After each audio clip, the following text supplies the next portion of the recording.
हमारी राहों में खिले खुशी के हजार उपवन, हमारी राहों में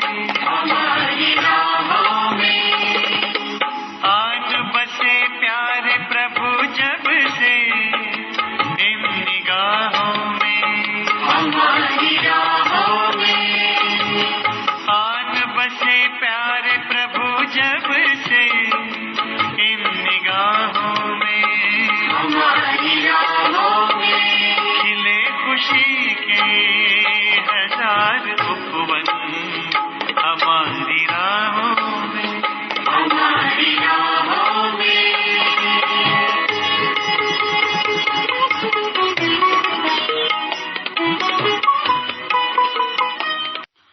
ओम शांति। आज 22 जनवरी 2021। आज मीठे प्यारे बाप दादा के महावाक्य हैं। मीठे बच्चे, तुम बाप के पास आए हो रिफ्रेश होने। बाप और वर्षे को याद करो तो सदा रिफ्रेश रहेंगे। प्रश्न, समझदार बच्चों की मुख्य निशानी क्या होगी? उत्तर, जो समझदार हैं उन्हें अपार खुशी होगी। अगर खुशी नहीं तो बुद्धू हैं।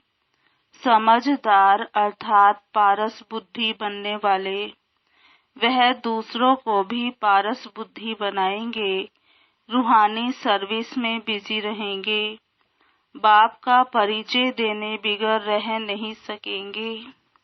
ओम शांति। बाप बैठ समझाते हैं, यह दादा भी समझाते हैं, क्योंकि बाप बैठ दादा द्वारा समझाते हैं। तुम जैसे समझते हो वैसे दादा भी समझते हैं। दादा को भगवान नहीं कहा जाता है, यह है भगवानुवाच। बाप मुख्य क्या समझाते हैं कि देही अभिमानी बनो। यह क्यों कहते हैं?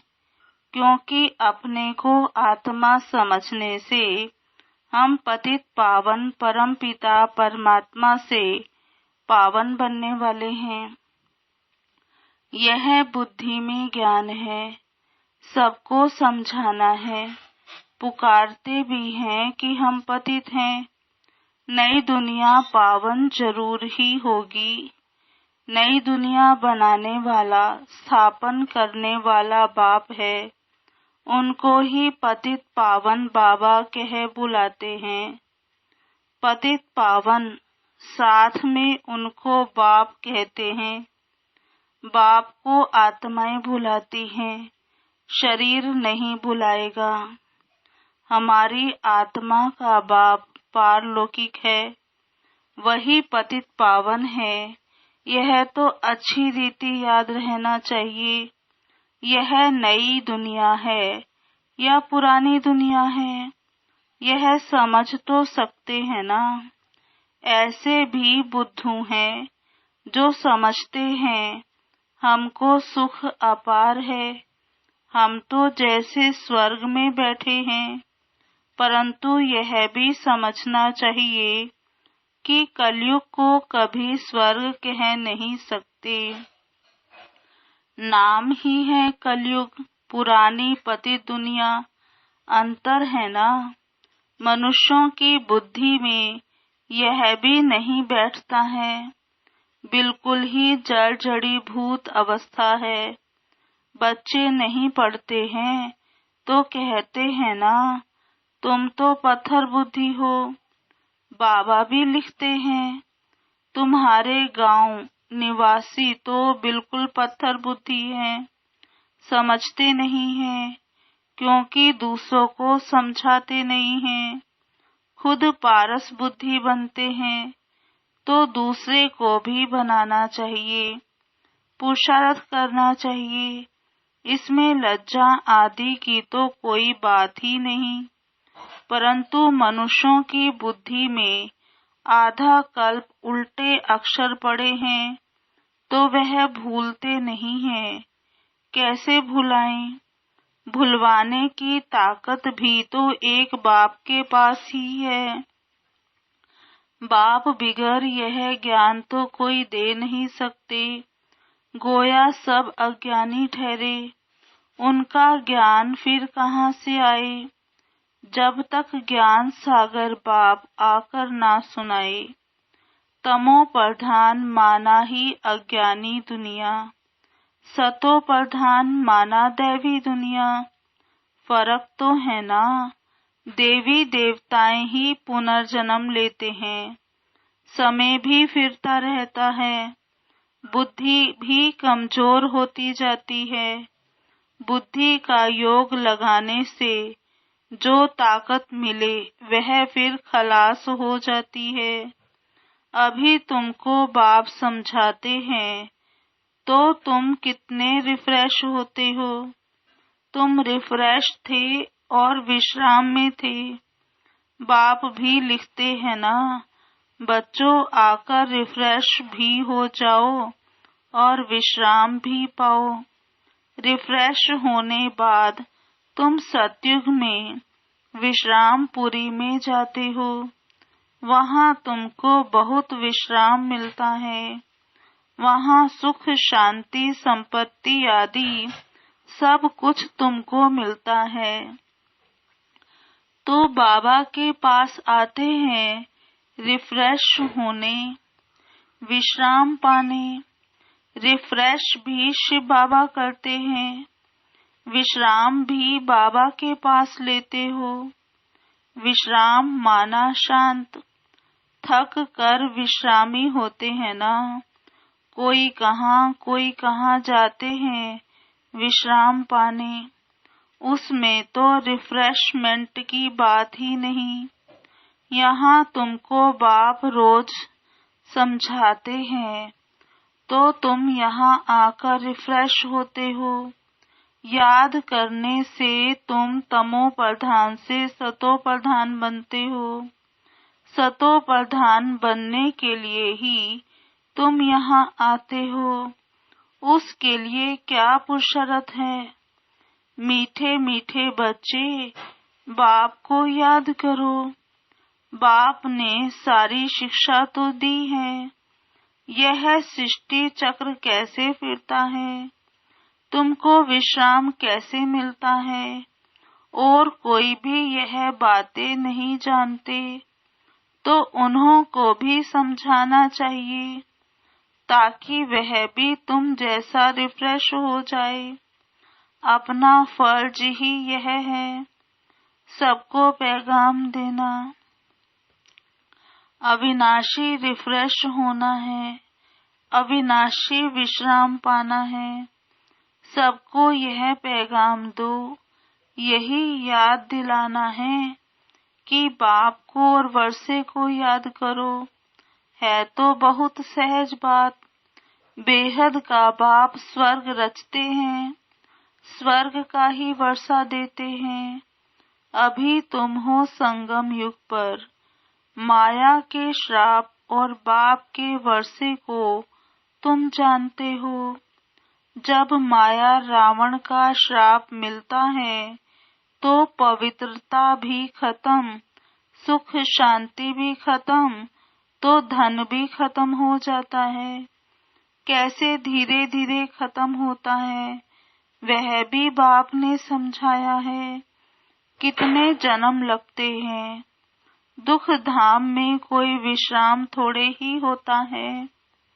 सुख धाम में विश्राम ही विश्राम है। मनुष्यों को भक्ति कितना थकाती है।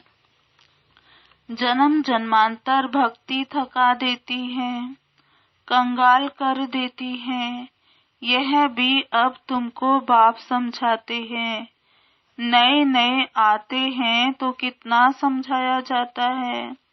हर एक बात पर मनुष्य बहुत सोच करते हैं, समझते हैं, कहाँ जादू ना हो।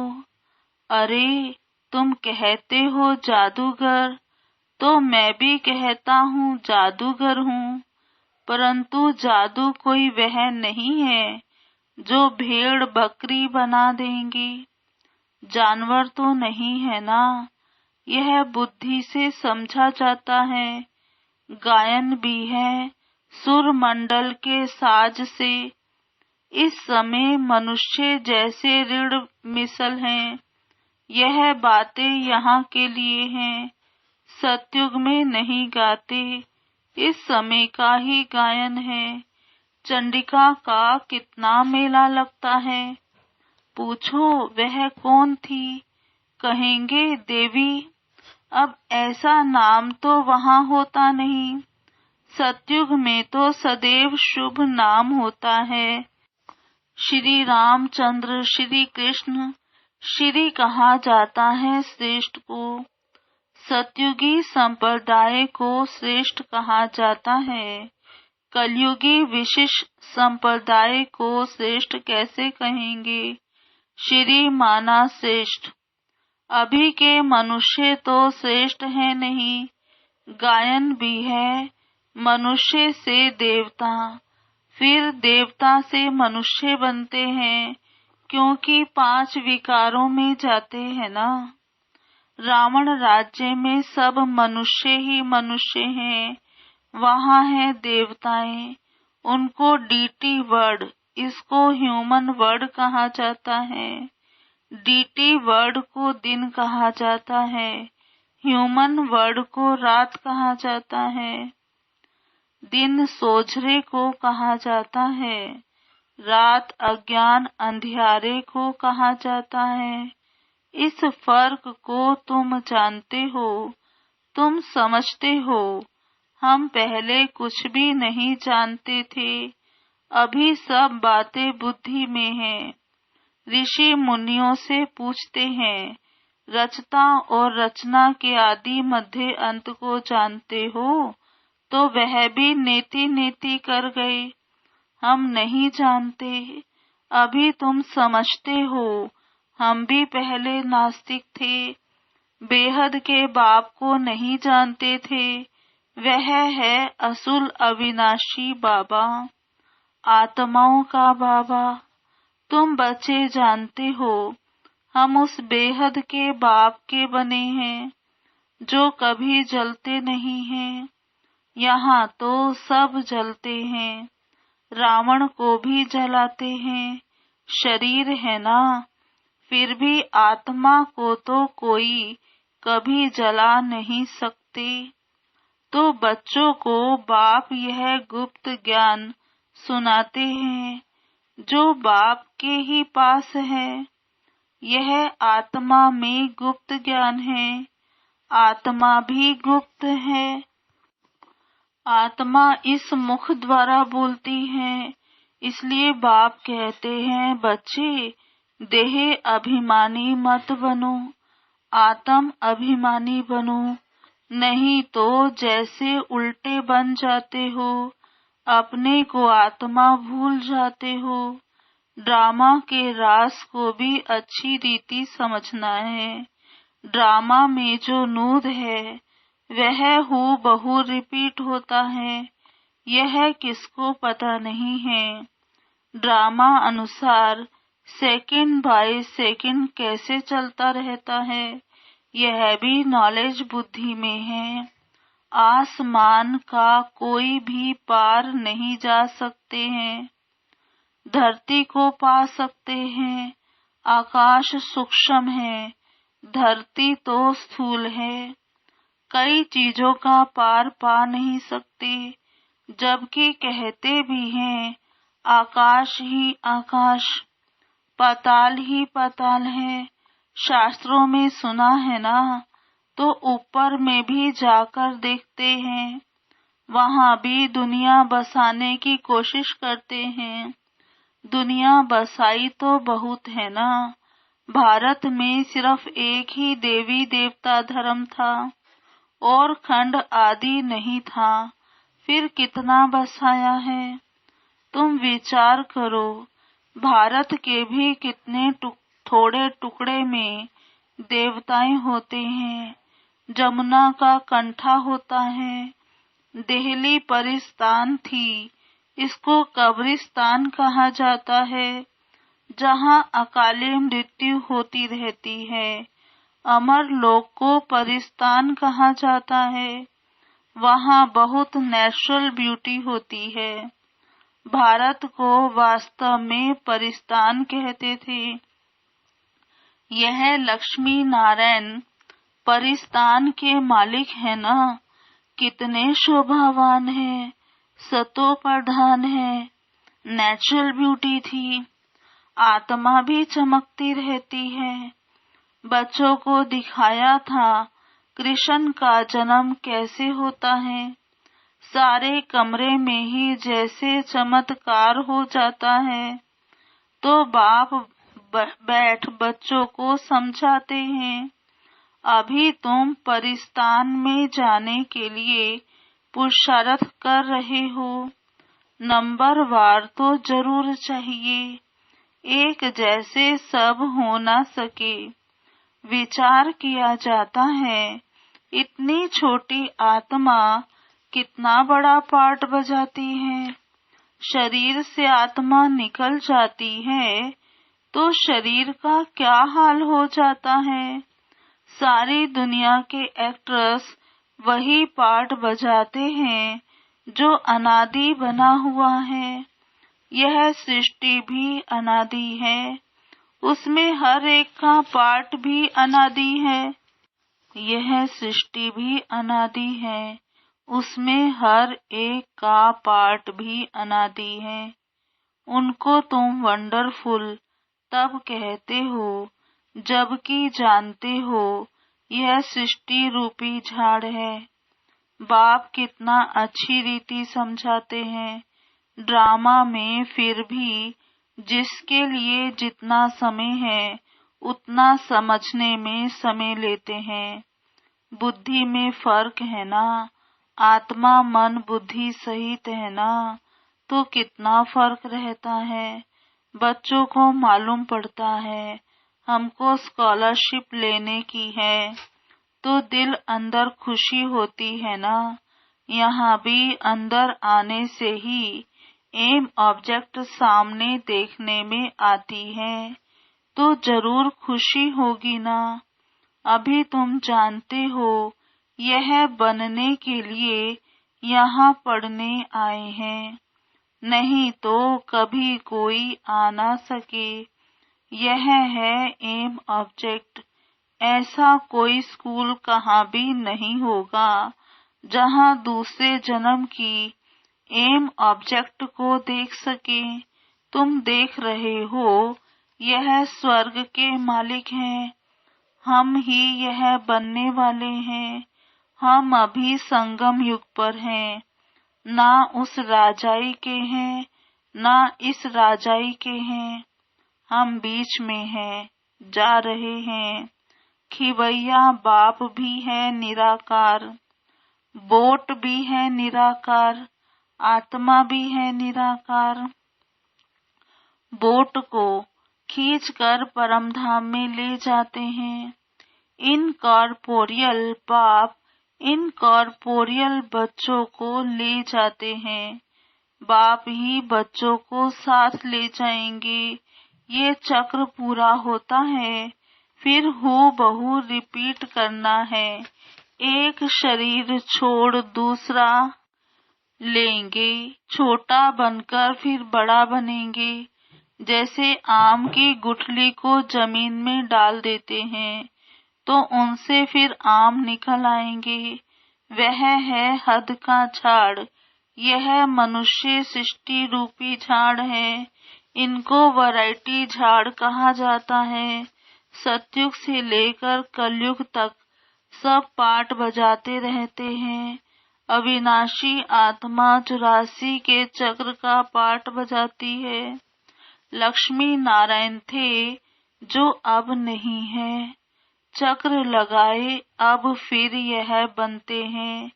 कहेंगे पहले यह लक्ष्मी नारायण थे, फिर उन्हों का यह है लास्ट जन्म ब्रह्मा सरस्वती।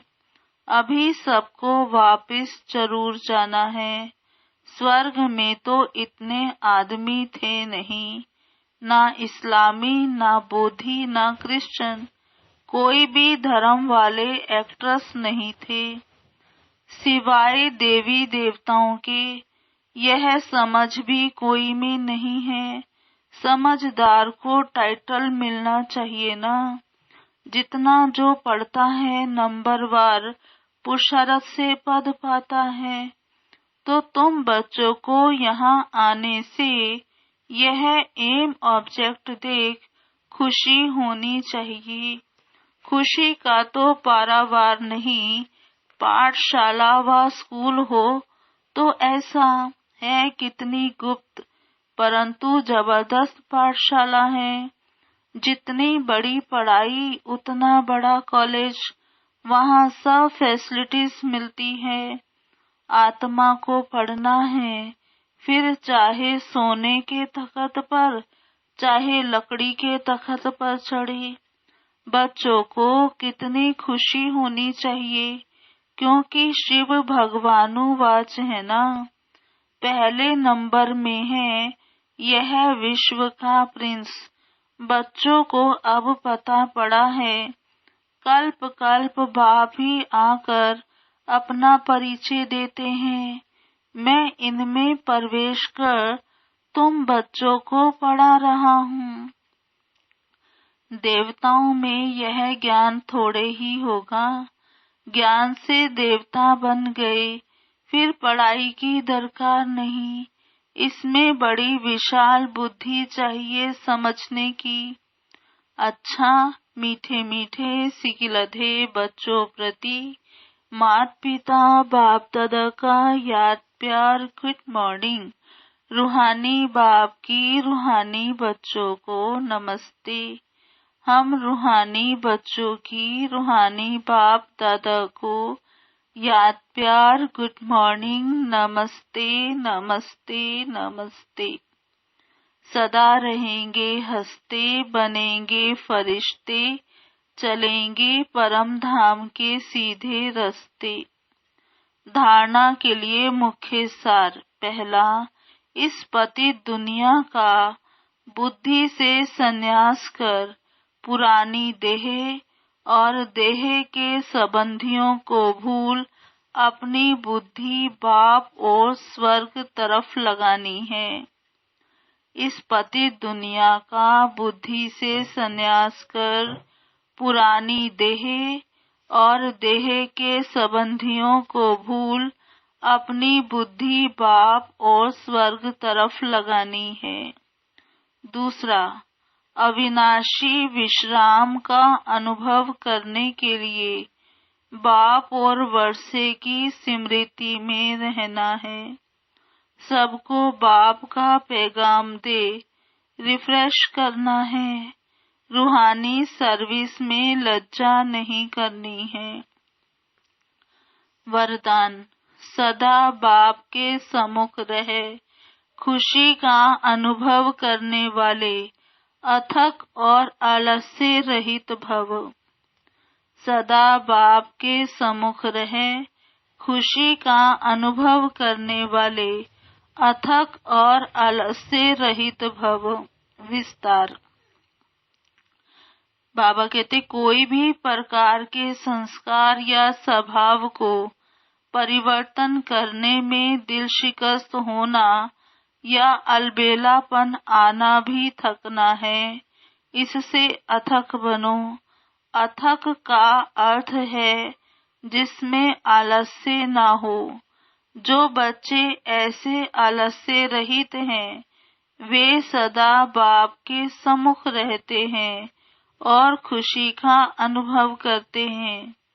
उनके मन में कभी दुख की लहर नहीं आ सकती।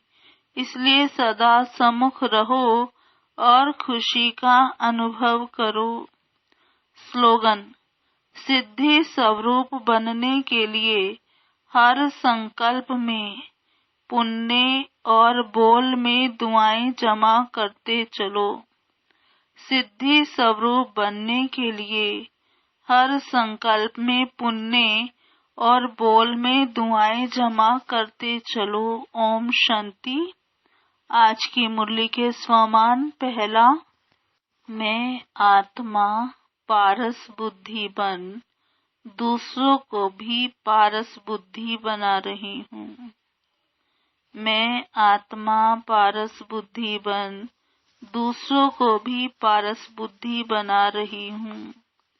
दूसरा स्वमान है, मैं आत्मा देही अभिमानी हूँ। मैं आत्मा देही अभिमानी हूँ।